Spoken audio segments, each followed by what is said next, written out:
So I want to thank Vice Chancellor and Registrar and Professor for this wonderful support hosting here. So we are planning to conduct more conference in Chennai, in Tamil Nadu also. So this particular National Cybersecurity Conference we are starting by this August 30 and 31st in Chennai. That today we are conducting this conference, and 31st we are conducting on Hackathon X in IIT Chennai campus. So around 200 students are participating. The same thing we are planning to conduct in Coimbatore and Trichy the next month, September by Coimbatore Bharatiyar University, and Trichy we are planning in October. So in the cyber security conference ரெகுலராக நம்ம conduct பண்ணிட்டு இருக்கோம். So எதுக்காக இந்த conference conduct பண்ணுறோம்? சைபர் குற்றங்கள் இந்தியாவில் அதிகமாக நடந்துட்டுருக்கு. ஸோ இதை கண்ட்ரோல் பண்ணுறதுக்கு காவல்துறையால் மட்டும் முடியாது. இதுக்கு ஒரு அவேர்னஸ் தேவை. ப்ராப்பர் அவேர்னஸ் இருந்தால் எந்த ஒரு விஷயத்தையுமே நம்ம கண்ட்ரோல் பண்ண முடியும். ஸோ சைபர் குற்றங்களை தடுக்கிறதுக்காக we need more awareness. So அதுக்காக ஸ்டார்ட் பண்ணது தான் national cyber security research council. So we have 200+ cyber resource centers throughout India in academic institutions. So இந்த அகாடமிக் இன்ஸ்டிடியூஷன்ஸில் நம்ம என்ன பண்ணுறோம் அப்படின்னா, ஸ்டூடெண்ட்ஸோட டைரெக்டாக எங்களோட சைபர் எக்ஸ்பர்ட்ஸ் இன்ட்ராக்ட் பண்ணுவாங்க. So every month we use to conduct cyber security workshop, seminars, conference, hands on training programmes. So இந்த மாதிரி ஆக்டிவிட்டீஸ் கண்டினியூஸாக நம்மளோட ரிசோர்ஸ் சென்டர்ஸில் நடந்துகிட்ருக்கு. ஸோ இதன் மூலம் என்ன ஆகும் அப்படின்னு கேட்டிங்கன்னா, ஸ்டூடெண்ட்ஸ் லெவலில் நிறைய சைபர் வாலண்டியர்ஸ் கிரியேட் பண்ண முடியும், சைபர் எக்ஸ்பர்ட்ஸ் கிரியேட் பண்ண முடியும். இப்போ இந்தியாவில் நடக்கிற சைபர் குற்றங்களை தடுக்கணும்னா அது கண்டிப்பாக அரசாங்கத்தாலேயோ காவல்துறையாலேயோ கண்டிப்பாக முடியவே முடியாது. ஏன்னா போதிய எக்ஸ்பர்ட்ஸாக இருக்கட்டும், ஆஃபீஸர்ஸாக இருக்கட்டும், யாராக இருந்தாலும் சைபருக்கு அப்படின்னு சொல்லும் போது இந்தியாவில் கம்மியாக தான் இருக்காங்க. ஸோ அதுக்கு நிறைய சைபர் துறையில் வல்லுநர்கள் நிறைய தேவைப்படுறாங்க. ஸோ அந்த சைபர் துறையில் வல்லுநர்கள் நம்ம கிரியேட் பண்ணணும். ஸோ அஃப்கோர்ஸ் ஸ்டூடெண்ட்ஸ்க்கு அந்த இன்ட்ரெஸ்ட் இருக்குது. ஸோ அதுக்கான எக்ஸ்பர்ட்ஸ் அந்த நாலேஜை அவங்களுக்கு ஷேர் பண்ணால் மட்டும்தான் we can able to create more cyber volunteers. So NCSRCயோட மெயின் அஜெண்டா, மெயின் மோட்டோ என்ன அப்படின்னு கேட்டிங்கன்னா, we want to create more cyber volunteers support for this nation. இந்த சைபர் குற்றங்களை தடுக்கிறதுக்காக சைபர் வாலண்டியர்ஸ் கிரியேட் பண்ணுறது தான் இந்த NCSRCயோட மெயின் அஜெண்டா. ஸோ அதை ஃபேஸ் பண்ணி தான் டுவர்ட்ஸ் ஒர்க் பண்ண ஸ்டார்ட் பண்ணியிருக்கோம். ஸோ அதுக்கான விஷயங்கள் தான் நிறைய இந்த சைபர் அவேர்னஸ் ப்ரோக்ராம்ஸ், கான்ஃபரன்ஸ், செமினார்ஸ் இது எல்லாமே நம்ம காலேஜஸில் கண்டக்ட் பண்ணிகிட்ருக்கோம். சைபர் எக்ஸ்பர்ட்ஸ், சைபர் வாலண்டியர்ஸை நம்ம கிரியேட் பண்ணிகிட்ருக்கோம். ஸோ இப்போ இந்த ஹேக்கத்தான் எக்ஸ் நம்ம இதை இன்ட்ரடியூஸ் பண்ணியிருக்கோம் அப்படின்னா, இப்போ நிறைய சைபர் தாக்குதல்கள், இணையவழி தாக்குதல்கள் நிறைய நடந்துகிட்ருக்கு. அது சோஷியல் மீடியாவாக இருக்கட்டும், பர்சனல் அட்டாக்டாக இருக்கட்டும், வெப்சைட்ஸ், கவர்மெண்ட் டேட்டா பேஸ், அந்த மாதிரி நிறைய சைபர் தாக்குதல்கள் இந்தியாவில் நடந்துகிட்ருக்கு. ஸோ இந்த சைபர் தாக்குதல்கள் அஃப்கோர்ஸ் நம்மக்கிட்ட இருக்க டீம் வச்சு நம்ம அதை கவுண்டர் பார்ட் பண்ணிகிட்ருக்கோம். ஸோ இது நிறைய தாக்குதல்கள் அதிகரிக்கும் போது என்னன்னு கேட்டிங்கன்னா, அதுக்கான சைபர் வல்லுநர்கள் நமக்கு நிறைய தேவைப்படுறாங்க. ஸோ இந்த ஹேக்கத்தான் எக்ஸ் மூலயமா ஃபஸ்ட்டு எல்லாரும் என்ன சொன்னாங்கன்னா, சரி இதை நம்ம சென்னையில் மட்டும் கண்டக்ட் பண்ணலாம் அப்படின்னாங்க. என்னோட கான்செப்ட் என்னென்னா, நான் கிராமப்புறத்துலேருந்து வந்த மாணவன், தூத்துக்குடி மாவட்டத்தில் எப்போது வென்றான்னு சொல்லிட்டு ஒரு சிறிய கிராமத்தில் பிறந்து வளர்ந்து இன்னைக்கு புதுடெல்லி வரைக்கும் நான் போயிருக்கிறேன்.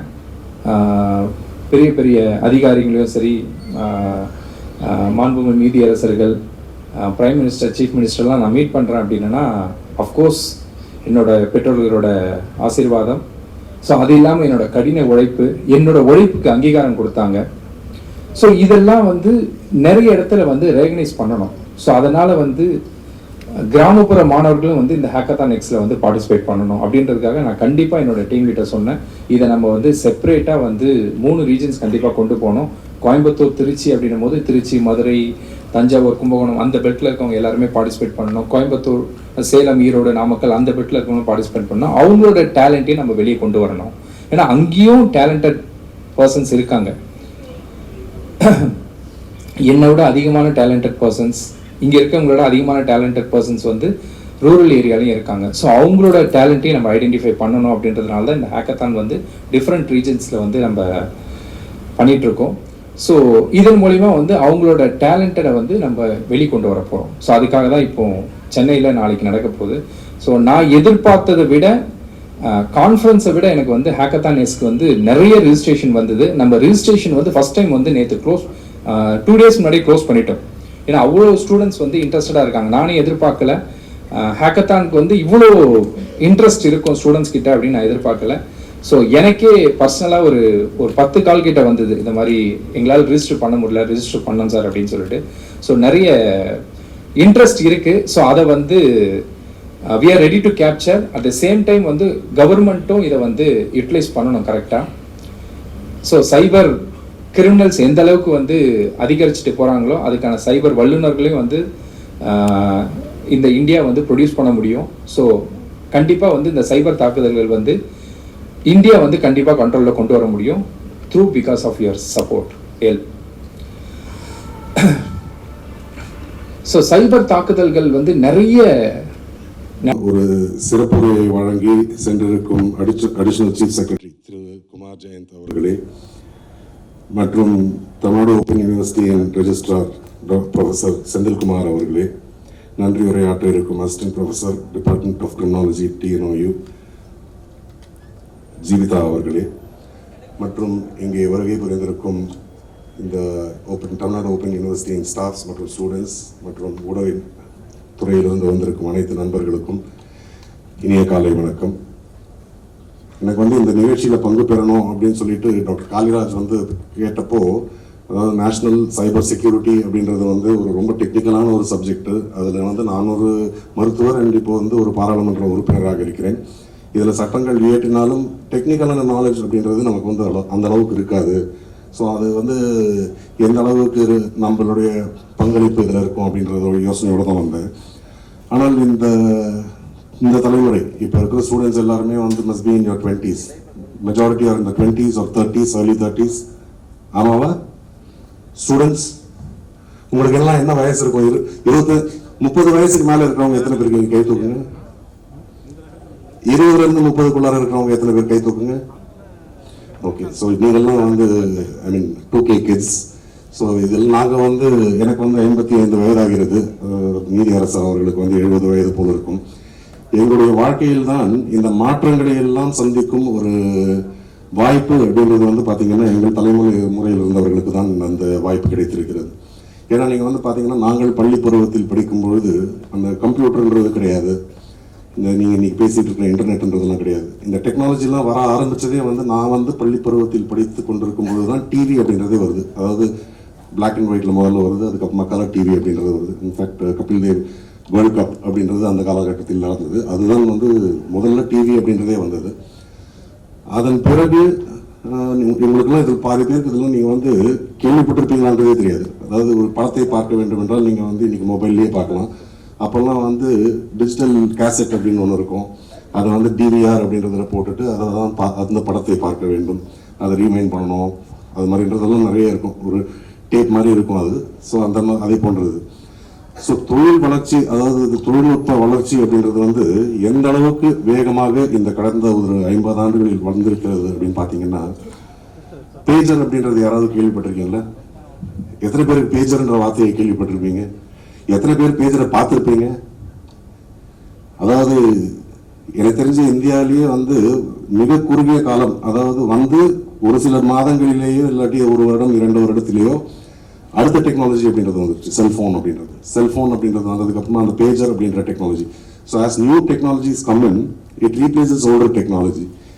அதே போன்று இன்று நாங்கள்லாம் வந்து காலேஜில் படிக்கிறப்போ தொலைபேசியில் பேசணும் அப்படின்னா வந்து ஒரு ஃபோன் வந்துருக்கும், ஒரு ஃபிசிக்கலாக ஒரு ஃபோன் ஃபிக்ஸடாக இருக்கும். அதில் வந்து ட்ரங்க் கால் அப்படின்னு சொல்லுவாங்க, lightning call, person to person கால் அப்படின்றதெல்லாம் இருக்கும்.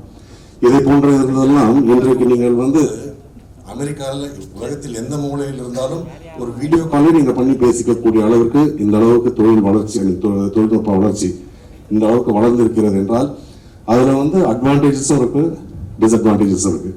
இந்த குறிப்பாக இந்த இன்டர்நெட் அப்படின்றதெல்லாம் வந்து 1995ஆம் ஆண்டு அந்த அந்த அந்த வாக்கில் தான் வந்தது. அப்போல்லாம் வந்து பார்த்தீங்கன்னா டயல் பண்ணி அந்த இது மோடம் அப்படின்றது இருக்கும், ரொம்ப ரொம்ப ஸ்லோவாக இருக்கும் இன்டர்நெட் அப்படின்றதெல்லாம். இன்று உங்களுடைய அலைபேசியில், அதாவது மொபைல் ஃபோன்லேயே நீங்கள் வந்து உங்களுக்கு தேவையான அனைத்து விஷயங்களையுமே நீங்கள் வந்து அதில் பார்த்துடலாம். நம்ம ஜஸ்டிஸ் கூட சொன்னார், இன்னைக்கு ஃபோன்லேருந்து நீங்கள் இங்கே உட்காந்துருக்கும் பொழுதே வந்து நீங்கள் பல வேலைகளை இங்கேயே செய்து விட முடியும். உங்களுக்கு மெசேஜ் வர்றதுக்கு பதில் சொல்லலாம், இமெயிலுக்கு பதில் சொல்லலாம், அது ஒரு பேங்க் டிரான்சாக்ஷன்ஸ்ன்றதை பண்ணலாம். இதை போன்ற தொழில் வளர்ச்சி அப்படின்றது வர்றப்போ மனித சமூகத்தில் எப்பவுமே வந்து பார்த்தீங்கன்னா கிரைம் அப்படின்றது வந்து அது மனித சமூகம்னு ஆரம்பித்த காலத்திலிருந்தே கிரைம் இருக்கும். அது வந்து பொருளாதார குற்றங்களாக இருக்கும், அதாவது திருடுறது அதே போன்று இருக்கும், அல்லது பெண்களுக்கு எதிரான பாலியல் குற்றங்கள். இது வந்து தொன்று தொட்டு அது வந்து ஒரு சொசைட்டின்னு இருந்தால் நல்லவங்க எந்த அளவுக்கு இருக்காங்களோ அதே அளவுக்கு கிரிமினல்ஸ் அப்படின்றதும் இருப்பாங்க. அண்ட் இந்த டெக்னாலஜி வளர வளர இதை எப்படி இந்த டெக்னாலஜியை வைத்து பணம் சம்பாதிப்பது அல்லது பெண்களை ஏமாற்றுவது அப்படின்றது தான். இப்போ நம்முடைய குமார் ஜெயந்த் அவர்கள் பேசினப்போ கூட சொன்னார், ஃபஸ்ட்டு வந்து அந்த கிரீடுன்றதை வர வைக்கணும். அதாவது ஒரு மனிதனுக்கு வந்து ஏமாற்ற வேண்டும் என்றால் அவனுக்கு வந்து இந்த கிரீடுன்றது வர வைக்கணும். எத்தனை பேர் இந்த படம் பார்த்துருப்பீங்கன்னு தெரியல, ஒரு சினிமாவே வந்தது சதுரங்க வேட்டை. சதுரங்க வேட்டைன்ற ஒரு படம் எத்தனை பேர் பார்த்துருக்கீங்க நீங்கள்? இதில் அதில் சொல்லுவாங்க தெரியுமா, ஒரு கிட்ட வந்து நீங்கள் திருடணும் அப்படின்னா முதல்ல அவனுக்கு வந்து ஆசையை தூண்டணும், அதற்கு பிறகுதான் அவங்ககிட்ட இருந்து நீங்கள் கொஞ்சம் கொஞ்சமாக நீங்கள் வந்து அவங்ககிட்ட இருந்து பணத்தை ஏமாற்ற முடியும் அப்படின்றது. ஸோ இது மாதிரி வந்து அந்த ஆசையை தூண்டுவது அப்படின்றது பொருளாதாரத்திற்கு மட்டுமல்ல. இப்போ வந்து குழந்தைகள் அப்படின்னு, அதாவது பெண்கள், அதுவும் மைனர் பெண்களுக்கெல்லாம் வந்து பாலியல் தொல்லைகள் அப்படின்றது வந்து இருக்கிறதுக்கு காரணம் போதிய அளவு நமக்கு வந்து அந்த செக்ஷுவல் எஜுகேஷன் அப்படின்றத பற்றி ஒரு அவேர்னஸ் அப்படின்றது இல்லை. அது பெற்றோர்களாக இருந்தாலும் சரி, பள்ளிக்கூடங்களாக இருந்தாலும் சரி. நேற்று கூட டெல்லியிலேருந்து சென்னை வரப்போ ஒரு ஹிந்தி திரைப்படம் கீழே இங்கிலீஷ் சப்டைட்டில்ஸோடு இருந்தது, அதை பார்க்க நேரிட்டது. அதில் வந்து பார்த்தீங்கன்னா ஒரு குழந்தைகளில் ஒரு வளர்ந்த பெண், திருமண வயதில் இருக்கும் பெண் எப்படி தெரிந்த ஒரு நபராலேயே, காதலிக்கும் ஒரு பையனாலேயே ரேப் செய்யப்படுகிறாள் அப்படின்றத பற்றி ஒரு திரைப்படம். ஸோ இது வந்து பார்த்தீங்கன்னா மெஜாரிட்டி ஆஃப் தி பாலியல் தொல்லைகள் அப்படின்றது வந்து தெரிந்தவர்களிடமிருந்து தான் ஆரம்பிக்கிறது. அதே போல் வந்து ஏஜ் ஆஃப் கன்சென்ட், அதாவது ஆணாக இருந்தாலும் பெண்ணாக இருந்தாலும் ஒரு பாலியல் உறவு அப்படின்றத வச்சுக்கணும்னா 18 வயசு, அதுதான் இந்தியாவில் வந்து லீகல் ஏஜ் ஃபார் கன்சென்ட். வேறு ஜப்பானில் வந்து பார்த்தீங்கன்னா ஒரு 13 வயது அப்படின்றது இருக்குது. ஸோ அது வந்து இப்போ அதனால் பிரச்சனைகள் வருதுன்னு சொல்லிட்டு இப்போ அவங்களும் 13 வயதுலேருந்து 16 வயது அப்படின்றத மாற்றுறாங்க. ஏன்னா இந்த 13 வயதுன்னு சொன்னால் கிரைம்ஸ் அகெயின்ஸ்ட் அந்த வயதில் இருக்கும் பெண்களுக்கு கூட வந்து கிரைம்ஸ் அப்படின்றது அதிகமாகிட்டு இருக்கு அப்படின்றதுனால ஏஜ் ஆஃப் கன்சென்ட் அப்படின்றத தள்ளி போடுறாங்க. ஆனால் இவர்களுக்கு இருக்கும் அந்த கியூரியாசிட்டி, அந்த செக்ஷுவல் கியூரியாசிட்டி, அந்தந்த வயதுக்கு ஏற்றாற்போல் அந்த கியூரியாசிட்டின்றது இருக்கும். நீங்கள் வந்து உங்களுக்கு பியூபர்ட்டி வந்துட்டு அதுக்கப்புறமா அந்த காலகட்டத்தில் your curiosity about sex will be so high. So அந்த நேரத்தில் வந்து உங்களுக்கு வந்து மற்ற எதுவுமே கண்ணுக்கு தெரியாமல் கூட போகலாம். அப்போ வந்து படிப்பு முக்கியம் இப்படின்றதெல்லாம் பெரியவங்கெல்லாம் சொல்லுவாங்க. இருந்தாலும் your body will not respond. But அதையும் கண்ட்ரோல் பண்ணி பண்ணுறதுன்றது தான் வந்து சக்ஸஸ்ஃபுல்லாக வர்றவங்க. But not everybody will be able to that, or they will be able to balance it அப்படின்றது இருக்கும். ஸோ இதை போன்று இருப்பவர்களுக்கு இந்த சார் சொன்னார் இல்லைங்களா, எப்படி வந்து அவங்க அணுகுவாங்க அப்படின்னா, ஏன்னா அவங்களுக்கு வந்து அந்த செக்ஷுவல் கியூரியாசிட்டி இருக்கும் பொழுது அது குழந்தைகளுக்கு மட்டுமல்ல, அதாவது இளம் பெண்கள், வயதான, அதாவது 40 வயசில் இருக்கிற பெண்கள் அப்படின்றதெல்லாம் கூட இந்த பாலியல் தொல்லைகளுக்கு ஆளாகிறார்கள். அது வந்து எப்படின்னா வந்து இந்த செக்ஸ் அப்படின்றத பற்றி ஒரு ஓப்பனான டிஸ்கஷன் இல்லாதது. அதை போன்ற இருக்கும் நேரத்தில் ஒரு அனானமஸாக இந்த மாதிரி சார் சொன்ன மாதிரி முதல்ல உங்களுக்கு வந்து ஒரு நண்பர்களாக வருவார்கள். அதற்கு பிறகு கொஞ்சம் கொஞ்சமாக உங்களிடம் பழகி அது உங்ககிட்ட இருந்து ஒரு ஃபோட்டோஸ் வீடியோஸ் எல்லாம் வந்ததுக்கப்புறமா அதை வச்சு பிளாக்மெயில் பண்ணி பண்ணுறது. இது தொடர்ந்து நம்ம வந்து படிக்கிறோம். ஆனால் இது தொடர்ந்து படித்து கொண்டிருந்தாலும் அந்த கிரைம்ஸ் அப்படின்றது வந்து தொடர்ந்து நடந்து கொண்டே தான் இருக்குது. அப்படின்னா என்ன, இது அதாவது இதை படித்தாலும் பலருக்கு இது வந்து நமக்கு நடக்காது அப்படின்ற எண்ணம் அப்படின்றது தான் வந்து நம்மளை இதை போன்ற செயல்களில் ஈடுபடுவதற்கு அப்படின்றது. ஸோ இது வந்து பெண்கள் கவனத்துடன் இருக்க வேண்டும். குறிப்பாக உங்கள் வீட்டில் பெண்கள் அதாவது உங்கள் டாட்டரோ சிஸ்டரோ யாராவது இருக்காங்கன்னா முதல்ல அவங்க கிட்ட வந்து நீங்கள் ஃப்ரீயாக கொஞ்சம் பேசி அவர்களிடம் இருக்கும் சந்தேகங்களை எல்லாம் தீர்க்கும் விதத்தில் நாம் அவர்களுடன் பழகினால்தான் அவர்கள் வந்து நம்ம கிட்ட ஓப்பன் அப் ஆவாங்க. அண்ட் அவங்க பண்றதுல ஏதாவது தப்பு இருந்ததுன்னா கூட நம்ம வந்து திட்டுறதோ அடிக்கிறதோ, பாதி நேரம் குழந்தைகள் இல்லாட்டி பெரியவங்களே கூட எதற்காக பொய் சொல்கிறார்கள் என்றால் அந்த பொய்யினால் ஏற்படும் விளைவுகள் அப்படின்றதுக்காக தான் அதை சொல்றாங்க. நீங்க வந்து அழிக்கிறாங்க, குழந்தை வந்து ஏதாவது தப்பு செஞ்சா இல்லாட்டி ஏதாவது ஒரு வந்து உங்ககிட்ட உண்மையை சொன்னா முதல்ல வந்து அவங்க கிட்ட வந்து அந்த உண்மையை சொல்வதற்கான வாய்ப்பை நாம் உருவாக்க வேண்டும் அப்படின்றது. இதை போன்று இருந்தாலே பாதி பிரச்சனைகளை தீர்ப்பதற்கான வாய்ப்பு இருப்பதாகத்தான் நான் நம்புகிறேன். அதே போல வந்து இந்த பொருளாதார குற்றங்கள் சார் வந்து சொல்லிட்டு இருந்தார். ஹவு இப்போ இந்த காசு அப்படின்றது வந்து இன்று பொருளாதாரம் அப்படின்றது வந்து கேஷ் அப்படின்றது மட்டும் இல்லை, இப்போ டிஜிட்டல் டிரான்சாக்ஷன்ஸ். இப்போ வந்து டிஜிட்டல்லையே நீங்கள் வந்து உங்களுடைய சார் சொன்ன மாதிரி ஃபோனில் நீங்கள் பேசிட்டு இருக்கப்போ உங்கள் பேங்க் அக்கௌண்ட்லேருந்து காசு எடுத்துடுறது அப்படின்றது இருக்குது. அதே போல் இந்த சைபர் கிரைம் குற்றங்களுக்கு தேவையான பொருளாதாரம் அப்படின்றது வந்து இந்த பிட்காயின்ஸ், இந்த நான் ஃபஞ்சிபிள் டோக்கன்ஸ் இப்படின்றதெல்லாம் புது புது விதமான பேமெண்ட் மெத்தட்ஸ் அப்படின்றது வருது. ஸோ இதை போன்று இருக்கும்பொழுது நாம் எந்த அளவுக்கு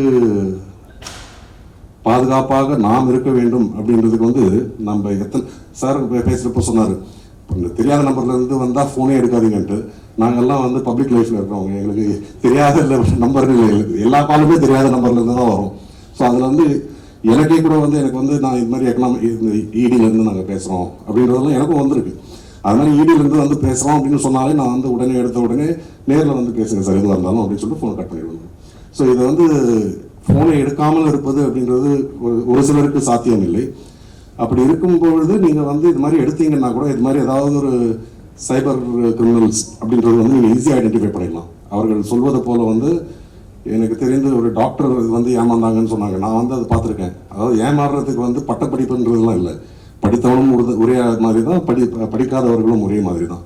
ஆனால் அதில் என்னென்னா அந்த கிரீட், அந்த ஆசையை தூண்டும் விதமாக அவர்கள் பேசி உங்களுக்கு வந்து இதை நீங்கள் போட்டிங்கன்னா உங்களுக்கு இவ்வளோ காசு வரும் அப்படின்றதெல்லாம் சொல்லி உங்களை நம்ப வைத்து இது ஏமாறுவது அப்படின்றது வந்து யாராக இருந்தாலும் அந்த பேராசை அப்படின்றது இருந்தது அப்படின்னா அதற்கு வந்து நீங்கள் சட்டம் பாவீங்க. ஸோ இதை போன்று தொடர்ந்து இதை போன்ற ஒரு நிகழ்ச்சிகள் மூலமாகத்தான் நாம் இந்த விழிப்புணர்வை ஏற்படுத்த முடியும்.